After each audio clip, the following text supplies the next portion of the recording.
ಇಳಿಬಿಟ್ಟ ಗಡ್ಡ, ಅದರಲ್ಲಿ ಕರಿಗೂಡಲು ಕಡಿಮೆ, ಹಾಗಾದ್ರೆ ವಾರ್ಧಕ್ಯ ಉಂಟು ಅಂತಾಯ್ತು. ಬೆಳೆದಿದ್ದಾರೆ ಅವರು.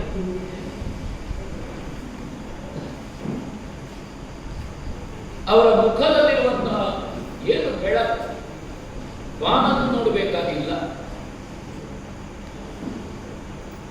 ಒಟ್ಟು ಆ ಮೈಕಟ್ಟಿನಲ್ಲಿ ಕಂಡಂತಹ ನನಗೆ ಗೌರವ ನೋಡಿತ್ತು. ನನ್ನೊಂದು ಪ್ರೇರಣೆ ಬಂತಲ್ಲ ಒಬ್ಬ ಕಾಡಕಿಗಾತನಿಗೆ ಅದನ್ನು ನೋಡುವಾಗ.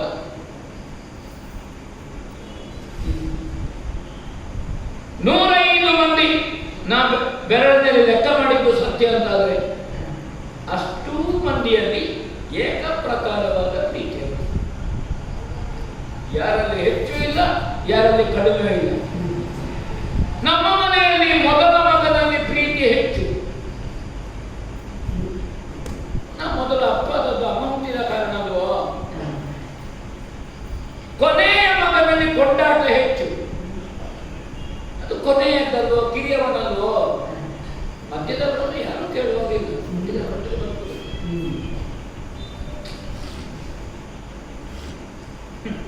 ಇದು ಅಸ್ತಿತ್ವವನ್ನು ಹೇಳ್ತಾರೆ. ಈಗ ನಾನು, ಇದು ನನ್ನದು, ಇದು ನಾನು,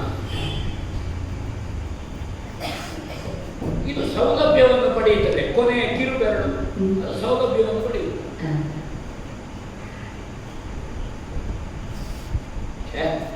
ಅವರು ದ್ರೋಣರು, ಆಚಾರ್ಯ ದ್ರೋಣರು, ಗುರು ದ್ರೋಣರು. ಆ ಹುಡುಗರು ಮಕ್ಕಳು ಮಾತಾಡುವಾಗ ನನ್ನ ಕಿವಿಗೆ ಬೀಳದು, ನನಗೆ ಕುತೂಹಲ ಆಯಿತು. ಆ 105 ಮಂದಿ ಮಾತ್ರವಲ್ಲಿ ಅಲ್ಲ, ಬೆಳಗಿನ ಉಪಹಾರಕ್ಕೆ ಮತ್ತೊಂದಷ್ಟು ಮಂದಿ ಸೇರಿಕೊಳ್ತಾರೆ, ಸಂಜೆಯ ಪಾನಕ್ಕಾಗಿ ಹೋಗ್ತಾರೆ. ಅವರು ರಾತ್ರಿ ಇರುವುದಿಲ್ಲ. ಅವರು ಮಾತಾಡಿದ್ರು, ನಿತ್ಯ ಬೆಳಗ್ಗೆ ಬಂದು ಸಂಜೆ ಹೋಗುವವರು 105 ಮಂದಿ ಅಲ್ಲಿ ಮನೆಯಲ್ಲೇ ಇರುವ ಮಕ್ಕಳು. ಹಾಕಿದ್ದವರು ಮನೆಯಿಲ್ಲದ ಮಕ್ಕಳಲ್ಲ, ಅವರು ರಾತ್ರಿ ಹೋಗ್ತಾರೆ. ಹಾಗಾದ್ರೆ ಹೊರಗಿನವರಿಗೆ ಪ್ರವೇಶ ಉಂಟು ಅಂತಾಯ್ತಾರೆ. ಅದರಿಂದ ನಾ ಕೇಳಲಿಕ್ಕೆ ಗುರುಗಳು ಪ್ರವೇಶ ಕೊಟ್ಟಾಗ ಒಳ್ಳೆಯವರು.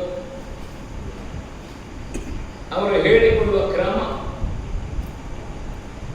ಆ ಕಿರಿಯರ ಹೆಗಲಿಗೆ ಹೇಗೆ ಕೈ ಹಾಕಿ ನೋಡು, ಅದನ್ನು ಕಿವಿಯವರೆಗೆ ಎಳಿಬೇಕು. ಬೇರೆ ಗುರುಗಳು ಕಿವಿಯನ್ನೇ ಎಳೆಯುವುದು, ಕಿವಿಯವರೆಗೆ ಎಷ್ಟೋ ಮಕ್ಕಳ ಕಿವಿ ಕೆಂಪಾದದ್ದು ಕಪ್ಪಾಗಿ ಹೋಗ್ತದೆ, ಬಿಳಿ ಆದರೆ ಅವಾಗ ಕಿವಿಯ ಬಣ್ಣ ನೋಡಿಯೇ ಗೊತ್ತಾಗ್ತಾರೆ ಅವರ ಹೆಡ್ಡರ ಗಡ್ಡರ ಬುದ್ಧಿವಂತರ. ಎಳೆದು ಕೆಲವರ ಬಲ ಕಿವಿ ನೇತಾಡ್ತಾ ಉಂಟು. ಈ ಬದಿ ಕೆಳಗೆ ಬಂದಿದೆ, ಈ ಬದಿ ಕಿವಿ ಮೇಲೆ ಬಂದಿದೆ. ಈಗ ಕುತೂಹಲ.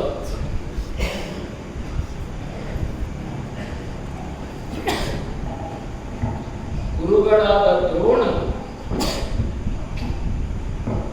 ನನ್ನ ಹೆಗಲಿಗೆ ಕೈ ಹಾಕಲಿಕ್ಕಿಲ್ಲ. ಯಾಕಿಲ್ಲ?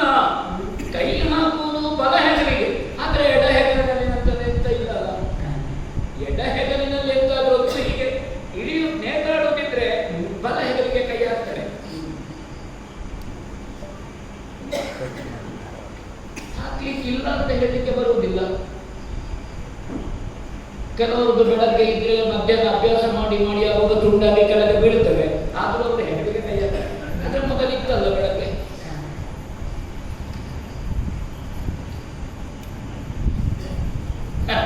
ನನ್ನಲ್ಲೇ ನಾನು ಯಾಕೆ ಹೋಗಿ ಕೇಳಿದ್ರೆ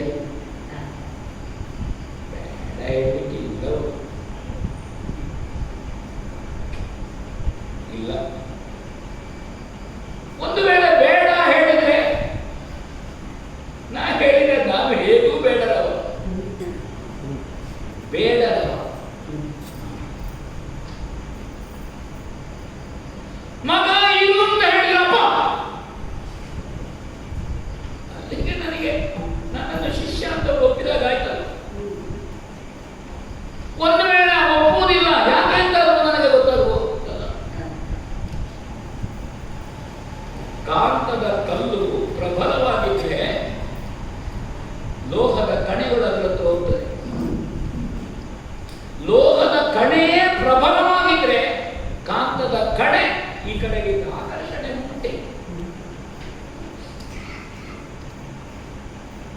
ಬೇಡ ಹೇಳಲಿಕ್ಕಿಲ್ಲ, ಒಂದು ಆತ್ಮವಿಶ್ವಾಸ. ನಾನು ಕೆಲವು ದಿವಸದಿಂದ ಗಮನಿಸ್ತಾ ಇದ್ದೇನೆ ಅವರನ್ನು ಎಲ್ಲರನ್ನು. ಯಾಕಂದ್ರೆ ಈ 105 ಮಂದಿ ಇವರು ನನ್ನ ಅಪ್ಪಯ್ಯ. ಒಂದೊಂದ್ಸಲ ನಿದ್ದೆ ಬಾರದೆ ಇದ್ದಾಗ ರಾಮದೇವರ ಕಥೆ ಹೇಳ್ತೀನಿ. ನನಗೆ ಆಸಕ್ತಿ ಕಿಷ್ಕಿಂಧೆಯಲ್ಲಿ ಏನಾಗ್ತಿತ್ತು, ಕಥೆಗಳಲ್ಲಿ ನನಗೆ ಎಷ್ಟು ಆಸಕ್ತಿ ಇರ್ತಿರ್ಲಿಲ್ಲ.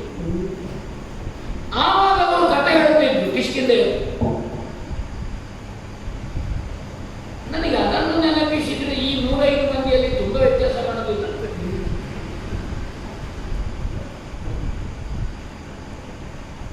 ಒಂದು ಅನುಭವ.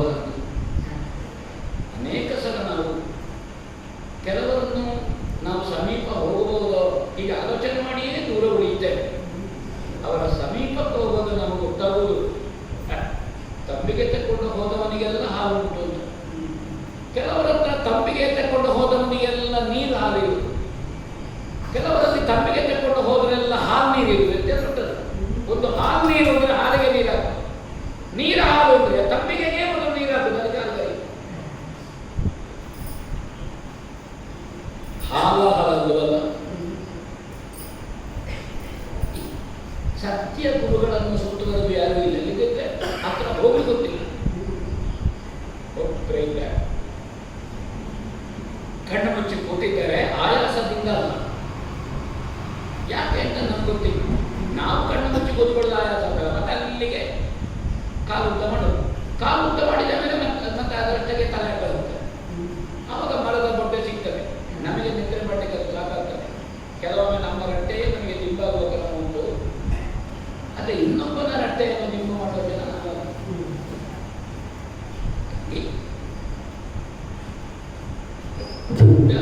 ಉಡುಗೆ ತೊಡುಗೆ ಇಲ್ಲ. ಆದರೆ ನಮಗೆ ಮಾನ ಮುಚ್ಚಿಕೊಳ್ಬೇಕು ಅಂತ ಗೊತ್ತುಂಟು.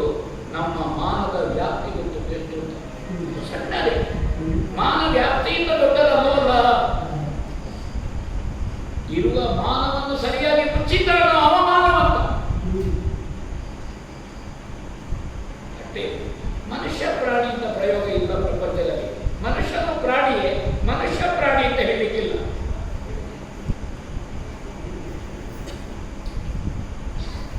ಮಾಮೂಲಾಗಿ ಕೂತಿದ್ದಾರೆ. ನಾ ಹೆಚ್ಚೊತ್ತು ನಿಂತ್ರೆ ಬಾಕಿ ಇದ್ದವರು ಬಂದ್ರೆ ಮತ್ತೆ ನನಗೆ ನಿಲ್ಲಿಗೂ ಭಯ. ಪೂಜ್ಯರೇ, ಪೂಜ್ಯರೇ